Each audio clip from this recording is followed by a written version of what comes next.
Perjalanan kita hanya sampai di sini hari ini, walaupun kalian semua setia padaku. Tapi aku tidak boleh membawa kalian dalam masalah ini, membuat kalian susah, ikut merasakan miskin dan lapar. Kalian boleh memilih untuk hidup ke depan nanti, agar besok lusa, kalian hidup senang kaya raya dan bisa mendirikan lagi Pajajaran, bukan Pajajaran saat ini tapi Pajajaran yang baru yang berdiri oleh perjalanan waktu. Pilih, aku tidak akan melarang, sebab untukku, tidak pantas jadi raja yang rakyatnya lapar dan miskin. Dengarkan, yang ingin tetap ikut denganku, cepat memisahkan diri ke selatan, yang ingin kembali lagi ke kota yang ditinggalkan, cepat memisahkan diri ke utara, yang ingin berbakti kepada raja yang sedang berkuasa, cepat memisahkan diri ke timur, yang tidak ingin ikut siapa-siapa, cepat memisahkan diri ke barat. Kalian yang di sebelah barat, carilah oleh kalian Ki Santang. Sebab nanti, keturunan kalian yang akan mengingatkan saudara kalian dan orang lain, ke saudara sedaerah, ke saudara yang datang sependirian dan semua yang baik hatinya, suatu saat nanti, apabila tengah malam, dari Gunung Halimun terdengar suara minta tolong. Nah itu adalah tandanya. Semua keturunan kalian dipanggil oleh yang mau menikah di Lebak Cawene. Jangan sampai berlebihan, sebab nanti telaga akan banjir. Silahkan pergi. Ingat, jangan menoleh ke belakang. Kalian yang di sebelah utara, dengarkan, kota takkan pernah kalian datangi. Yang kalian temui hanya padang yang perlu diolah. Keturunan kalian, kebanyakan akan menjadi rakyat biasa. Adapun yang menjadi penguasa tetap tidak mempunyai kekuasaan. Suatu hari nanti akan kedatangan tamu. Banyak tamu dari jauh. Tapi tamu yang menyusahkan, waspadalah.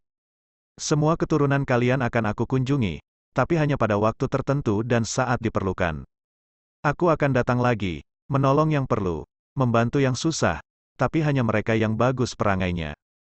Apabila aku datang takkan terlihat, apabila aku berbicara takkan terdengar.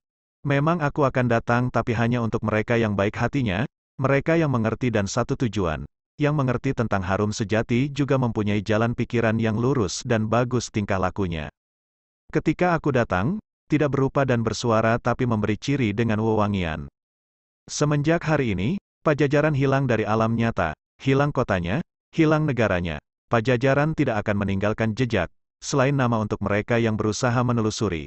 Sebab bukti yang ada akan banyak yang menolak, tapi suatu saat akan ada yang mencoba, supaya yang hilang bisa ditemukan kembali. Bisa saja, hanya menelusurinya harus memakai dasar, tapi yang menelusurinya banyak yang sok pintar dan sombong, dan bahkan berlebihan kalau bicara. Suatu saat nanti akan banyak hal yang ditemui, sebagian-sebagian. Sebab terlanjur dilarang oleh pemimpin pengganti, ada yang berani menelusuri terus-menerus. Tidak mengindahkan larangan, mencari sambil melawan, melawan sambil tertawa.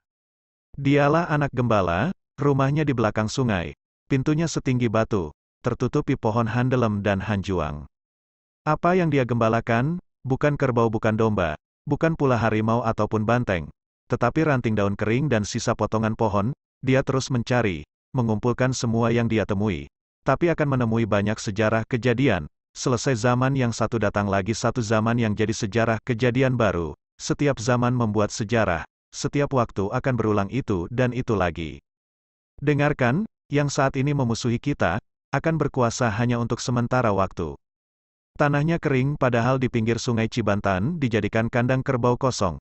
Nah disitulah, sebuah negara akan pecah, pecah oleh kerbau bule, yang digembalakan oleh orang yang tinggi dan memerintah di pusat kota. Semenjak itu, raja-raja dibelenggu, kerbau bule memegang kendali, dan keturunan kita hanya jadi orang suruhan.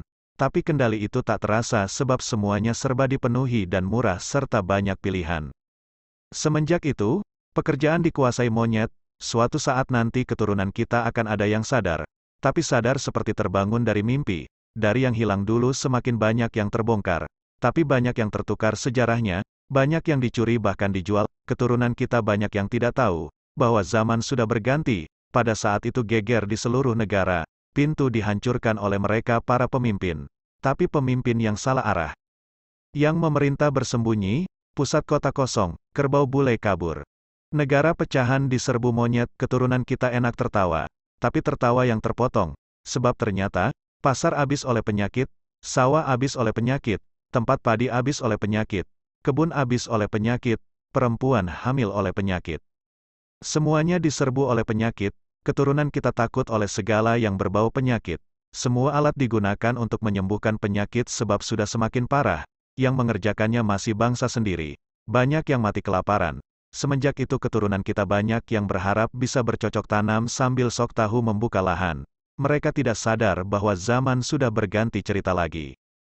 Lalu sayup-sayup dari ujung laut utara terdengar gemuruh, burung menetaskan telur.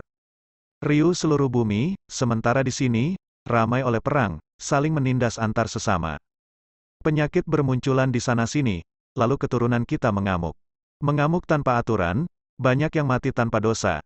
Jelas-jelas musuh dijadikan teman, yang jelas-jelas teman dijadikan musuh. Mendadak banyak pemimpin dengan caranya sendiri. Yang bingung semakin bingung. Banyak anak kecil sudah menjadi bapak, yang mengamuk tambah berkuasa, mengamuk tanpa pandang bulu, yang putih dihancurkan, yang hitam diusir. Kepulauan ini semakin kacau, sebab banyak yang mengamuk.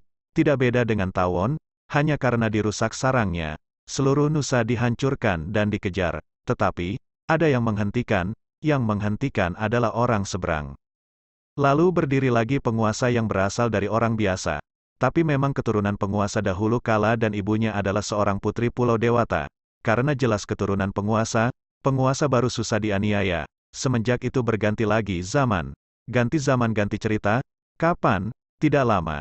Setelah bulan muncul di siang hari, disusul oleh lewatnya komet yang terang benderang, di bekas negara kita, berdiri lagi sebuah negara, negara di dalam negara dan pemimpinnya bukan keturunan Pajajaran.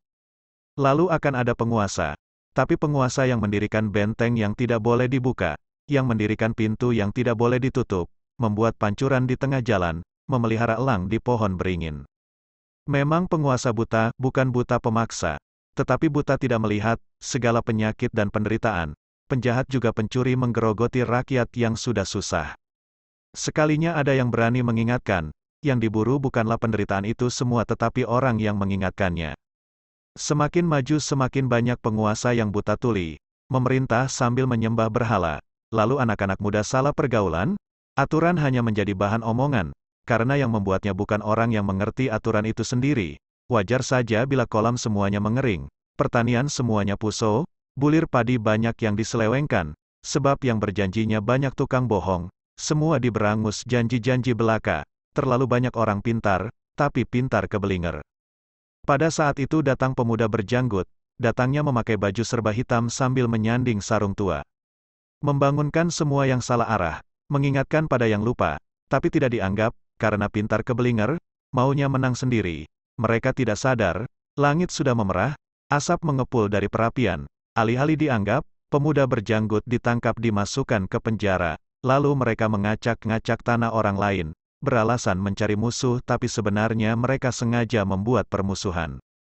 Waspadalah, sebab mereka nanti akan melarang untuk menceritakan Pajajaran, sebab takut ketahuan, bahwa mereka yang jadi gara-gara selama ini, penguasa yang buta, semakin hari semakin berkuasa melebihi kerbau bule.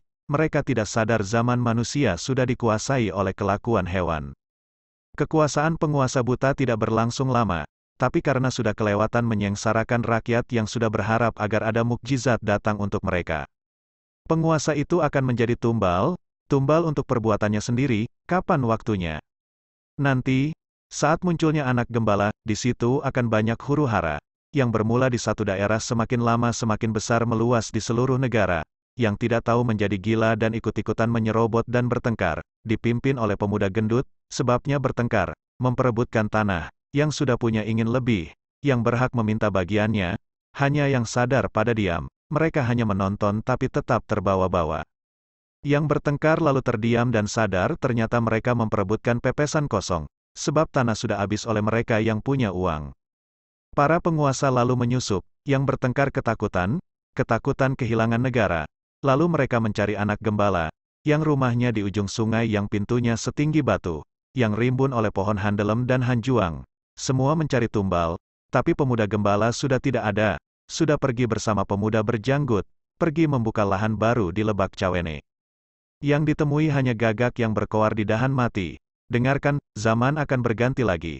Tapi nanti, setelah gunung gede meletus, disusul oleh 7 gunung, ribut lagi seluruh bumi. Orang Sunda dipanggil-panggil, orang Sunda memaafkan, baik lagi semuanya, negara bersatu kembali. Nusa Jaya lagi, sebab berdiri Ratu Adil, ratu adil yang sejati.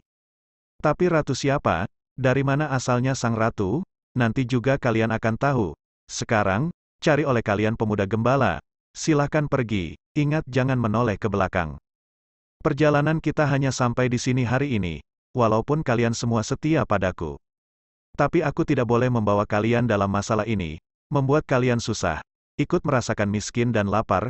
Kalian boleh memilih untuk hidup ke depan nanti, agar besok lusa, kalian hidup senang kaya raya dan bisa mendirikan lagi Pajajaran, bukan Pajajaran saat ini tapi Pajajaran yang baru yang berdiri oleh perjalanan waktu. Pilih, aku tidak akan melarang, sebab untukku, tidak pantas jadi raja yang rakyatnya lapar dan miskin. Dengarkan, yang ingin tetap ikut denganku, cepat memisahkan diri ke selatan, yang ingin kembali lagi ke kota yang ditinggalkan, cepat memisahkan diri ke utara, yang ingin berbakti kepada raja yang sedang berkuasa, cepat memisahkan diri ke timur, yang tidak ingin ikut siapa-siapa, cepat memisahkan diri ke barat. Kalian yang di sebelah barat, carilah oleh kalian Ki Santang. Sebab nanti, keturunan kalian yang